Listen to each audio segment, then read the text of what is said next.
आज हम मूल अधिकार के एक मोस्ट इंपॉर्टेंट आर्टिकल को देखने वाले हैं, आर्टिकल 14, जो हमारे समानता के अधिकार की शुरुआत होती है आर्टिकल 14 से ही होती है और जिसमें 4 प्रमुख आर्टिकल आपको पढ़ने पड़ते हैं। एक 14 और एक 15, 16, 17, 18। तो ये जो आर्टिकल हैं, इन आर्टिकलों का जो आधार है, जो समानता का आधार है, वो आर्टिकल 14 में ही मिलता है। तो हम ये देखने का प्रयास करते हैं कि आर्टिकल 14 जो है, वो समानता का बेस और समानता का आधार इसी आर्टिकल को क्यों माना जाता है। तो इसमें मुख्यतः 2 टाइप की अवधारणा हमें पढ़ने को मिलती है और उसके बाद वो अवधारणा एक जो आपके ब्रिटेन से ली गई है और दूसरी अवधारणा अमेरिका से ली गई है। जो ब्रिटेन से ली गई है वो कानून के समक्ष समता या इक्वालिटी बिफोर लॉ के नाम से हम जानते हैं। उसमें आपको मुख्यतः ये तो फैक्ट है, सीधे परीक्षा में आपके सवाल पूछ लेता है। ब्रिटिश अवधारणा है कानून के समक्ष समता और ये नकारात्मक अवधारणा। नकारात्मक अवधारणा का क्या तात्पर्य है? तो इस जो अवधारणा है इसमें कहा गया है कि विशेषाधिकारों का ना होना, यानी ये किसी भी व्यक्ति के विशेषाधिकार को क्या करता है, ये खारिज करता है। ये मानता है कि समानता इस हद तक होनी चाहिए कि हर व्यक्ति को पूरी तरीके से एक ही तरीके से ट्रीट किया जाना चाहिए, यानी कि किसी भी व्यक्ति को कोई विशेषाधिकार ना मिलना चाहिए। हर व्यक्ति उस राज्य में रहने वाले हर व्यक्तियों को इक्वली क्या करना चाहिए, ट्रीट करना चाहिए। कि अगर उस देश में कोई राष्ट्रपति है और कोई आम नागरिक है तो उसको भी बराबर तरीके से मतलब उसके साथ ट्रीटमेंट किया जाना चाहिए। तो ये कहता है अपने सिद्धांत में, अपनी अवधारणा में कि ये पूरी तरीके से विशेषाधिकार का क्या करता है, खंडन करता है कि यानी उस राज्य में रहने वाले सभी व्यक्ति समान तरीके से रहेंगे कि कोई किसी के लिए कोई विशेषाधिकार नहीं रहेगा। लेकिन कुछ हद तक तो ये बात अच्छी लगती है कि हाँ चलिए ठीक है, समानता सबके लिए जरूरी है। लेकिन किसी भी राज्य और किसी भी कह सकते हैं देश भी कह सकते हैं, लेकिन हमेशा संविधान को पढ़ते हुए हम हमेशा राज्य शब्द का ही इस्तेमाल करते हैं क्योंकि संविधान में कभी देश शब्द का इस्तेमाल नहीं होता। तो हम ये कह सकते हैं कि उस राज्य में रहने वाले सभी व्यक्तियों को इक्वली अगर ट्रीट किया जा रहा है तो सुनने में बहुत अच्छा लगता है कि सबको समान तरीके से ट्रीट किया जाएगा। लेकिन आप खुद सोचो और आप खुद बताओ कि अगर किसी देश में सबको एक ही नजरिए से देखा जाए, एक ही समान तरीके से समानता दी जाए, तो क्या उस देश का विकास होगा? आप कहेंगे नहीं होगा सर, क्योंकि आप सबसे ज्यादा विकास जो होता है लोगों को शिक्षा के माध्यम से होता है। अगर किसी स्कूल का आप एग्जाम्पल लीजिए और इस स्कूल में चपरासी का होना भी जरूरी है, क्लर्क का होना भी जरूरी है, प्रिंसिपल का भी होना जरूरी है, उसके बाद प्रोफेसर का भी होना जरूरी है, तभी शिक्षा का विकास हो सकता है। अगर सबको समान तरीके से ट्रीट किया जाए और सबको अलग अलग विशेषाधिकार ना दिया जाए तो उस देश का, उस राज्य का विकास हो सकता है? आप कहेंगे नहीं हो सकता। एक प्रोफेसर का काम जो है केवल पढ़ाना है, तो अगर उससे हम क्लर्क का काम करवाएंगे, चपरासी का काम करवाएंगे, तो क्या उस स्कूल की शिक्षा व्यवस्था या उस राज्य की शिक्षा व्यवस्था ठीक हो सकती है? तो आप कहेंगे नहीं।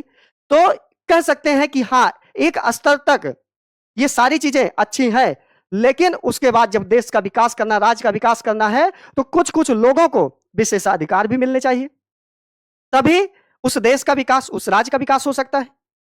तो ये बात जो है ये ब्रिटेन की अवधारणा है, एक ब्रिटिश अवधारणा है और इस अवधारणा को देने वाले जो हैं वो एबी डाइसी साहब हैं। एबी डाइसी साहब कहते हैं कि कानून के शासन के तहत, कानून के शासन के अंतर्गत ही वो कानून के समक्ष समता को लेके आते हैं। यानी ये कह सकते हैं कि एक जो बड़ा गोला है, ये रूल ऑफ लॉ है किसका? एबी डाइसी का। और उसी रूल ऑफ लॉ के अंतर्गत ये मानते हैं कि कानून के शासन के अंतर्गत सभी लोगों को समान ट्रीट करना चाहिए। तो हर जगह नहीं, कुछ जगह समान ट्रीट कर सकते हैं, लेकिन अगर हर जगह करेंगे तो चीजें थोड़ा सा दिक्कत पैदा हो सकती है। लेकिन ज्यादातर जगहों पर इसको हम ये मान सकते हैं कि हाँ, समानता होना जरूरी है।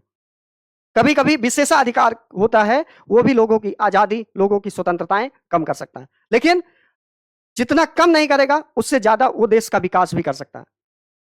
तो विशेषाधिकार का ना होना, इस कारण से यह कहा जाता है कि यह एक नकारात्मक अवधारणा है। केवल हमको इसमें इतना समझना है कि कानून के समक्ष समता है जो एक नकारात्मक अवधारणा है, और जो विशेषाधिकार का ना होना इस चीज को मानता है, यह कठोरता से मानता है। और एबी डाइसी की अवधारणा है कानून के शासन के अंतर्गत ही यह कानून के समक्ष समता को मानता है।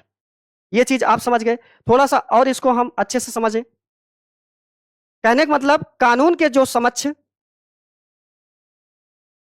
समता है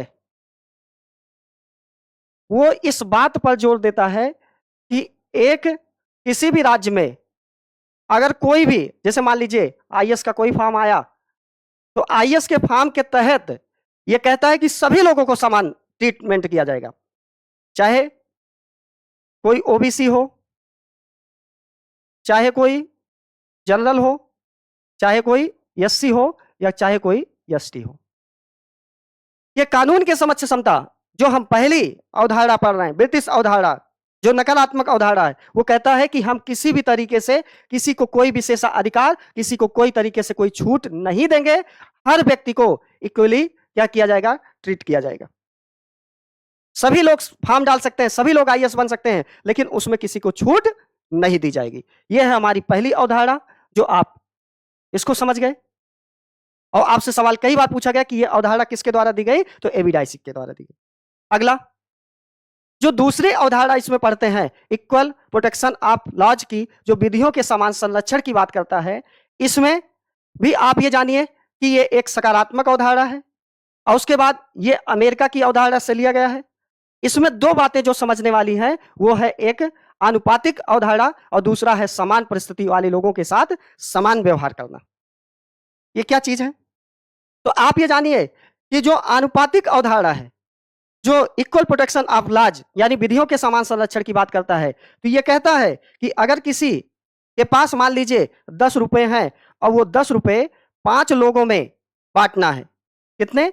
5 लोगों में अगर बांटना है, तो ये देखेगा उन 5 लोगों में सबसे ज्यादा गरीब कौन है, फिर उससे कम गरीब कौन है। तो इस तरीके से ये 10 रुपए का बंटवारा अलग अलग तरीके से कर सकता है। किसी को 1 रुपए दे सकता है, किसी को 2 रुपए दे सकता है, उसके बाद किसी को 3 रुपए दे सकता है, और किसी को फिर 1 रुपए दे सकता है। तो इस टाइप के मतलब ये अलग अलग तरीके से ये बंटवारा कर सकता है, अलग अलग तरीके से ये लोगों को पैसा दे सकता है। जिसको जितनी जरूरत है उस जरूरत के हिसाब से ये पैसा दे सकता है। इसको हम कहते हैं अनुपातिक अवधारणा। लेकिन इसमें कहता है कि सबको समान तरीके से, अगर 10 रुपए है और 5 लोगों को देना है, तो कोई चाहे कितना गरीब है, अमीर है, कैसे भी है, उन सभी को 2-2 रुपए दिया जाएगा। तो एक हिसाब से ये देखने में बहुत अच्छी लग रही है, और ये भी क्या है, ये भी देखने में अच्छा लग रहा है। लेकिन बस अपने अपने समझने का तरीका है। ये उन देशों के लिए ज्यादा अच्छा है कि जिन देशों में क्या है, गरीबी नहीं है, भूखमरी नहीं, बेरोजगारी नहीं है, सारी चीजें, सब लोग अपने अपने तरीके से सक्षम हैं, अपना अपना विकास एक स्तर तक कर चुके हैं, उनके लिए यह व्यवस्था ज्यादा सही है। लेकिन भारत जैसे देशों के लिए, जहां पर अत्यधिक गरीबी, भूखमरी, बेरोजगारी और सारी चीजें हैं, ठीक, तो उनके लिए जो हमारे संविधान निर्माता के द्वारा जो व्यवस्था अपनाई गई, यह भी व्यवस्था है कुछ हद तक। कुछ जगहों पर हम चाहे कोई भी व्यक्ति है, अगर कोई व्यक्ति अगर कोई क्रिमिनल एक्टिविटी किया है, तो सबके साथ समान व्यवहार किया जाएगा, समान तरीके से उसके लिए सजा दी जाएगी। ऐसा नहीं कि किसी व्यक्ति को कम सजा और किसी को ज्यादा सजा। तो यह भी अवधारणा भारत में है, और यह भी अवधारणा भारत में है। लेकिन जो आपको समझना है, वो समझना है कि समान परिस्थिति वाले लोगों के साथ समान व्यवहार तो किया जाएगा, लेकिन अगर परिस्थिति विपरीत हुई, तब लोगों के साथ क्या किया जाएगा, विपरीत व्यवहार और विपरीत तरीके से उनको उस चीज से निकालने के लिए विपरीत क्या किया जाएगा, विपरीत तरीके से उनको सुरक्षा व्यवस्था, उनको सारी चीजें दी जा सकती है। तो इस समान परिस्थिति वाले समान लोगों के साथ व्यवहार करने का तात्पर्य क्या है, इसको हम समझते हैं। जैसे मान लीजिए कि जो हमारे देश में खाद्य सुरक्षा अधिनियम या एक्ट 2013 आया, तो मान लीजिए उसके तहत लोगों को राशन देने का काम किया जाता है, और उसमें 2 श्रेणी मान लीजिए बनाई गई, एपीएल और बीपीएल, यानी एबव पॉवर्टी लाइन और बिलो पॉवर्टी लाइन। इसमें यह कहा गया खाद्य सुरक्षा अधिनियम के तहत क्या किया जाएगा, इसमें उन बीपीएल व्यक्तियों को राशन दिया जाएगा और कम पैसे में दिया जाएगा, 1 रुपए में दिया जाएगा, ठीक। इसमें मान लीजिए कि 2 व्यक्ति हैं, इसमें भी 2 व्यक्ति हैं, इसमें भी 2 व्यक्ति हैं। इसमें मान लीजिए कोई ए व्यक्ति है और ये बी व्यक्ति है, और इसमें भी कोई P है, इसमें कोई Q है। तो इसमें ये कहा जाएगा खाद्य सुरक्षा अधिनियम के तहत ये कोई भी व्यक्ति है जिनको अगर खाद्य सुरक्षा अधिनियम के तहत राशन नहीं देने की बात की गई है तो उनको राशन नहीं दिया जाएगा। लेकिन इसमें कहा गया कि खाद्य सुरक्षा अधिनियम के तहत इसमें बीपीएल कार्ड धारक को 3 रुपए, 2 रुपए, 1 रुपए के हिसाब से क्या किया जाएगा, राशन दिया जाएगा। तो इनको राशन दे दिया जाएगा।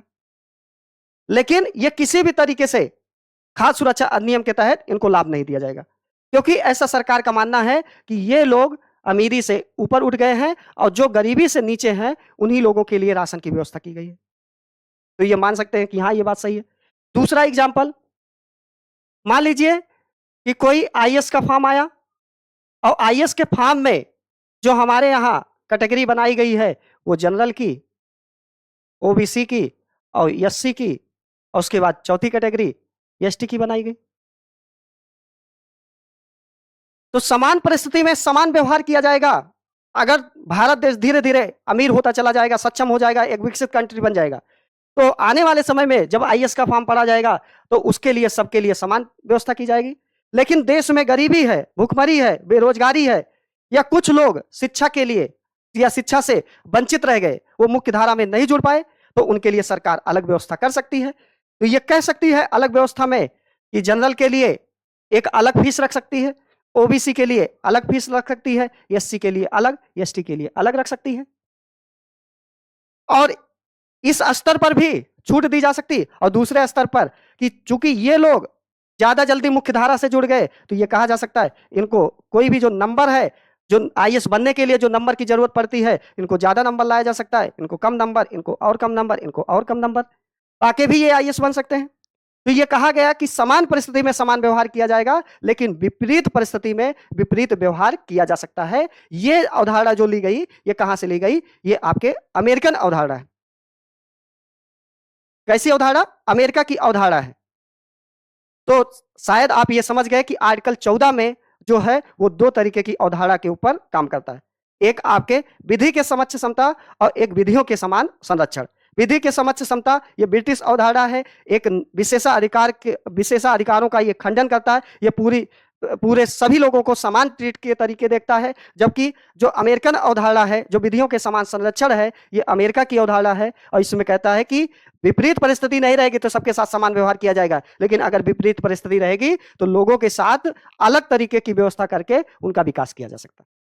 तो ये कुछ चीजें हैं जो कॉन्सेप्ट बेस पे थी। आइए इनसे संबंधित कुछ सवालों को हम देखने का काम करते हैं।